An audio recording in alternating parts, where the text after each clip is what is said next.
when they both were high school students back in 1982. I don't have all the answers, and I don't remember as much as I would like to. But the details about that night that bring me here today are the ones I will never forget. They have been seared into my memory and have haunted me episodically as an adult. I was pushed onto the bed, and Brett got on top of me. He began running his hands over my body and grinding into me. I yelled, hoping that someone downstairs might hear me, and I tried to get away from him, but his weight was heavy. Brett groped me and tried to take off my clothes. He had a hard time because he was very inebriated and because I was wearing a one-piece bathing suit underneath my clothing. I believed he was going to rape me. I tried to yell for help. When I did, Brett put his hand over my mouth to stop me from yelling. This is what terrified me the most and has had the most lasting impact on my life. It was hard for me to breathe, and I thought that Brett was accidentally going to kill me. Ford also defended the timing of her allegation while speaking to senators, telling the committee that she had tried to reach out early in the nomination process. I saw press reports stating that Brett Kavanaugh was on the short list of a list of very well-qualified Supreme Court nominees.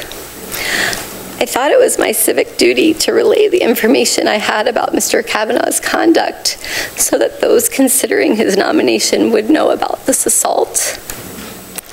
On July 6th, I had a sense of urgency to relay the information to the Senate and the President as soon as possible before a nominee was selected. Meanwhile, Ford was asked about her certainty that Brett Kavanaugh was the person who assaulted her. This is what she had to say. Last night, the Republican staff of this committee released to the media a timeline that shows that they've interviewed two people who claim they were the ones who actually assaulted you. I'm asking you to address this new defense of mistaken identity directly. Dr. Ford, with what degree of certainty do you believe Brett Kavanaugh assaulted you? 100%. Now, some of the most emotional moments of yesterday's hearing were when Dr. Ford answered Democratic senators' questions recounting the alleged assault by Brett Kavanaugh that happened over 30 years ago in a Maryland home. Watch this. What is the strongest memory you have? The strongest memory of the incident, something that you cannot forget. Take whatever time you need. Indelible in the hippocampus is the laughter, the uproarious laughter between the two, and they're having fun at my expense.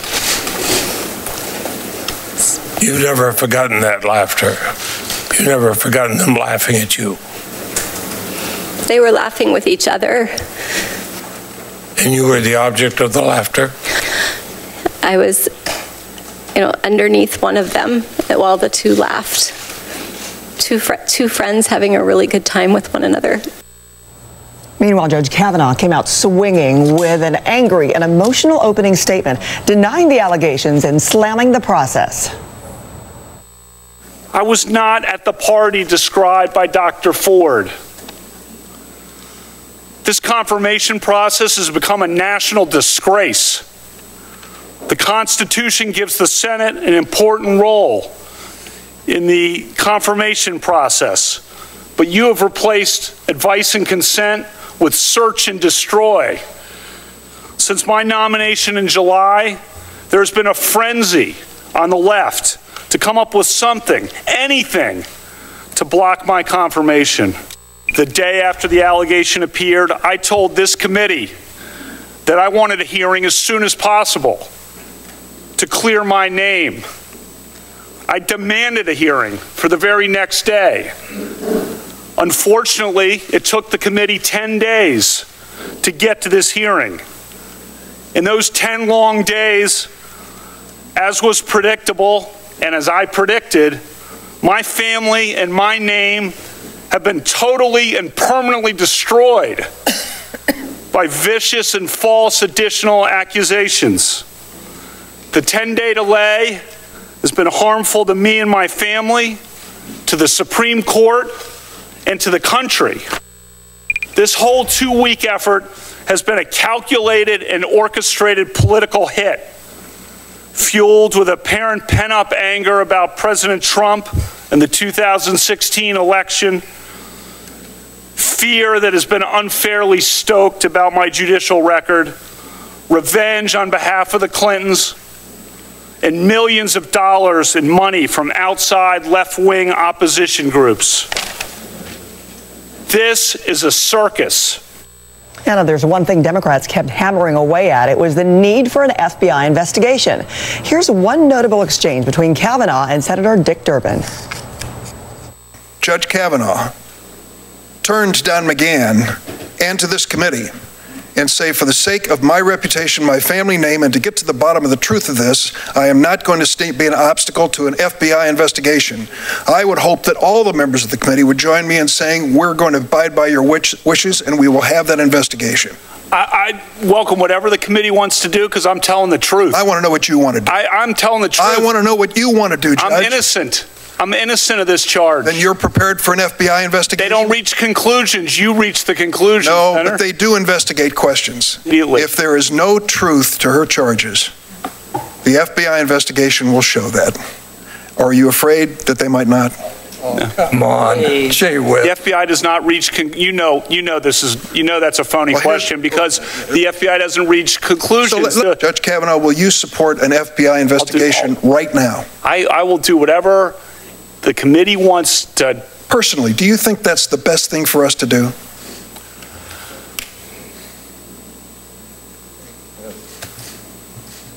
You want to answer? Look, Senator, I've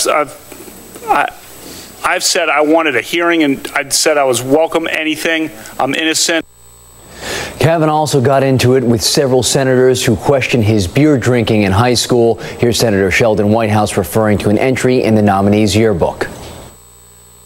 Let's look at Beach Week Ralph Club biggest contributor. What does the word Ralph mean in that? That probably refers to throwing up. I'm known to have a weak stomach. Anyone who's known me, like a lot of these people behind me, have known me my whole life, know, I got a weak stomach, whether it's with beer or with spicy food or anything. So the vomiting that you reference in the Ralph Club reference related to the consumption of alcohol? Senator, I was the top of my class academically, busted my butt in school. And did the word Ralph you used in your yearbook I already answered the alcohol? question. If you're, Did it relate to alcohol? I like beer. You haven't answered that. I like beer. I don't know if you do. Okay. Do you like beer, Senator, or not? What do you like to drink? Next one is Senator, what do you like to drink? Okay, drinking is one thing, but the concern is about truthfulness. And in your written testimony, you said sometimes you had too many drinks. Was there ever a time when you drank so much that you couldn't remember what happened or part of what happened the night before? No, I remember what happened, and I think you've probably had beers, Senator, and so you're saying there's never been a case where you drank so much that you didn't remember what happened the night before or part of what happened? You're asking about, blackout. I don't know. Have you? Could you answer the question, Judge? That's not happened. Is that your answer? Yeah, and I'm curious if you have. I have no drinking problem, Judge. Yeah, nor do I. Now, just before that exchange, Senator Klobuchar shared with Kavanaugh her own father's struggle with alcoholism. Kavanaugh later apologized for asking the senator if she'd ever been blackout drunk. And just a side note, Eamon, Senator Whitehouse will be on Morning Joe later on this morning. All right, thanks for that, Lois. Still ahead, we're going to have